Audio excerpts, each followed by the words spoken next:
नमस्ते, मैं new Carmel convent school से शिक्षिका सुनीता साबले। आज यहाँ भार्गव सर के फार्म हाउस पे हम लोग सभी विजिटिंग के लिए आए हैं। यहाँ पर बहुत अच्छे से ऑर्गेनिक खेती हम लोगों को देखने के लिए मिली। Good afternoon. सबसे पहले तो मेरा नाम खुशी दवंडे है। मैं न्यू कार्मल स्कूल से यहाँ पे आज विज़िट करने आई हूँ सर के फार्म पे।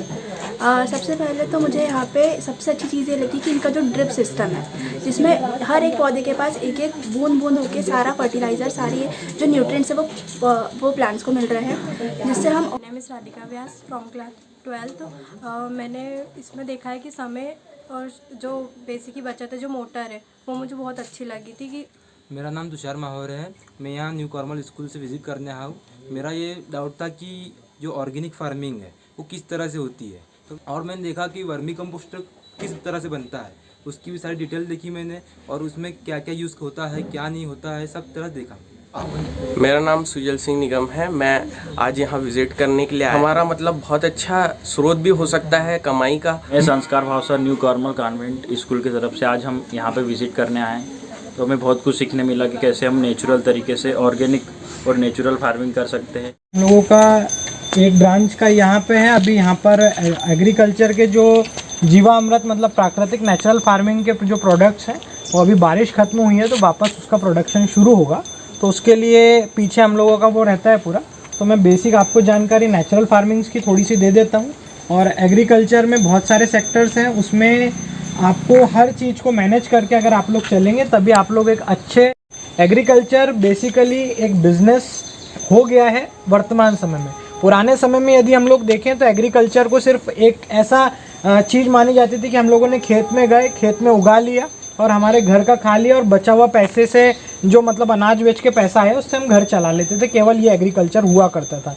फिर उसके बाद क्या हुआ, ये मैं बात कर रहा हूँ देश के आज़ादी के आसपास की बात की। फिर उसके बाद हमारे यहाँ जो जनसंख्या का एक, आप पॉपुलेशन का बोलो, एक विस्फोट हुआ और काफ़ी हद तक जनसंख्या हमारे यहाँ इंक्रीज़ हुई। तो जनसंख्या बढ़ने के कारण हमारे पास सबसे बड़ी समस्या आई कि हम इन जनसंख्या ये जो बढ़ रही है, इसको हमको निकलता है वेस्ट, वो हम खाद के रूप में लेते हैं। तो क्या पेड़ डायरेक्टली खाद खा लेते हैं? पेड़ कैसे खाता है? जो वहाँ पर मिट्टी में माइक्रो, पूरे तरीके से इसने प्राकृतिक खेती को अपना लिया है। महाराष्ट्र में भी ये चीज़ हुई थी, परंतु महाराष्ट्र में दिक्कत क्या आई, वो 100% प्राकृतिक खेती पे चले गए, जबकि ऐसा नहीं करना है। 60% केमिकल फार्मिंग, 40% नेचुरल, फिर अगले साल 50-50, फिर 40, ऐसे बढ़ते हुए जाना है। और 3 से 4 साल बाद हमारी मिट्टी। अब देखो बेटा, जो तुमको भैया ने समझाया था, गोबर कचरा ये कैसे डालते हैं यहाँ, ये इससे 3 महीने, 3.5 महीने में क्या बन गया, पूरा केचुआ खाद। गोबर को कचरे ने किसने खाया? केचुए ने। और केचुए ने जो वेस्ट निकाला वो बन गया। अब इसको अपने को आँख से नहीं दिखता कि इसके अंदर क्या है। जमीन को कितने तत्व चाहिए? 13। अगर तुम यूरिया डालते हो तो केवल क्या डाल रहे हो? नाइट्रोजन। डीएपी डाल रहे हो तो फास्फेट और जो पोटास, एनपीके में पोटास, जो बाकी के तत्व हैं या तो बाजार में बहुत कीमती मिलते हैं, और हम प्रतिदिन जो जमीनों में जो सोयाबीन निकाली तो सल्फर चली गई, तो उनकी पूर्ति कैसे करोगे? तो मेरा यह है कि ये जो चीज़ है, जो आज हमारे पास में हम कंडे बना देते हैं, गोबर, अगर ये हमको बनाने की विधि आ गई तो फिर हमारी ज़मीन कैसी होगी। और जैसे अभी हम लोग बीमार हो रहे हैं, वैसे ही लगातार कीटनाशक डालकर, लगातार यूरिया, डीएपी, रासायनिक खाद, इन पर बुराई नहीं कर रहे इन खादों की, कितना डालना है पता ही नहीं। जिस किसान की आर्थिक कमजोरी है वो यूरिया की अकेली बोरी ले आता। पता लगा कि मक्का को नाइट्रोजन की जरूरत है ही नहीं, और हम क्या कर रहे हैं? खाद दे रहे हैं, बाजू वाला दे रहा है, इसलिए हम भी दे रहे हैं। उनको कोई समझाने वाला नहीं। अब अगर तुम पढ़े लिखे बच्चे केवल यही खोल लो कि यहाँ पर कृषि से संबंधित पूरी जानकारी दी जाती है। जैसे वकील क्या करता है? सलाही देता है मुकदमे की। डॉक्टर क्या करता है? यहाँ छूटा उल्टा ला 500, लूट नहीं रहा, उसने उस सब्जेक्ट की पढ़ाई की है। अब मैं तुम्हारे पास में आया कि मेरे को ककड़ी लगाना है, तुमने कहा चलिए ठीक है, पर्ची लिखी, पीएच मान लाओ, पीएच मान की रिपोर्ट आई, फिर ये आपके तत्व लगेंगे, ये सहायक तत्व कैसे मिलेंगे, आपने पूरा चार्ट बनाया, पानी इतना लगेगा, ये इतना तुमने पूरा डिज़ाइन किया, और मैं करने आ गया खेती। तो हमको और खुद करने जाऊँगा तो वही यूरिया लेके छिड़क रहा हूँ। तो इसमें ये स्कोप भी है। अब ये बनता कैसे ये दिखाता हूँ। ये जो मक्का है, मक्का से हमने हाइड्रोपोनिक चारा पैदा किया। ट्रे है ये 3x2 की। इन ट्रे में, एक ट्रे में 2 किलो मक्का का बीज 24 घंटे भिगा के इसमें डाल दिया। और इसमें ये वो जो ऊपर देख रहे हो बिल्कुल बारीक बारीक से दिख रहे हैं तुमको, वो फॉगर है, वो टाइमर से चलते हैं। और वो जो लाल डब्बा दिख रहा है वो टाइमर है। हर 3 घंटे में अपने आप मोटर चालू होती थी, उस पर बारिश होती थी और 3 घंटे बाद बंद, कंटिन्यू पूरे 24 घंटे। 12 दिन में ये मक्का का चारा इतना बड़ा तय हो जाता। इसकी जड़ें भी खाते हैं और वो जो मक्का है वो भी फूलकर इसी के संग रहती थी। तो तीनों चीज काम में ये हमने प्रयोग किया। तो ये चीज जरूरी है। क्या होता है, जानवर बड़े बड़े रहते हैं, अब लोग क्या करते हैं, उनको झाड़ से बांध देते हैं यहाँ से और खींचते हैं, फिर इंजेक्शन लगा रहे हैं, फिर इलाज हो रहा है, तो उनको चोट होती है। तो अपने यहाँ क्या करते हैं, सब करते हैं, ये नहीं करते। यहीं दूध होता है, यहीं इलाज होता है। और इतनी जगह हमारी पूरी साफ सुथरी होना है। ये दूध निकालने की मशीन भी थी, अपन ने भी इसको बंद कर दी है। अब अगर मान लो कि हम किसी को दूध बेच रहे हैं, तुमको ही बेच रहे हैं, तो तुम तो हमारे यहाँ के देखनी नहीं, कैसे भी हाथ, कैसे भी गंदगी से कर रहे हैं। तो सब में पहले सर्वेंट जाएगा वो पानी की टंकी पे, वहीं साबुन रखिए, पूरे हाथ धोएगा, फिर आएगा, हाथ से निकाल, मशीन से निकाल। ये अपनी नैतिकता, हमको किसी ने कोर्स में भी नहीं दिखा, पर अपने को तो छाछ को अपन सड़ाते हैं, तो जो इल्ली होती है ना, चने की इल्ली, चने पे इल्ली नहीं हो जाती, इसका स्प्रे मार दो, तो इसमें इतना ज़्यादा एसिड बन जाता है।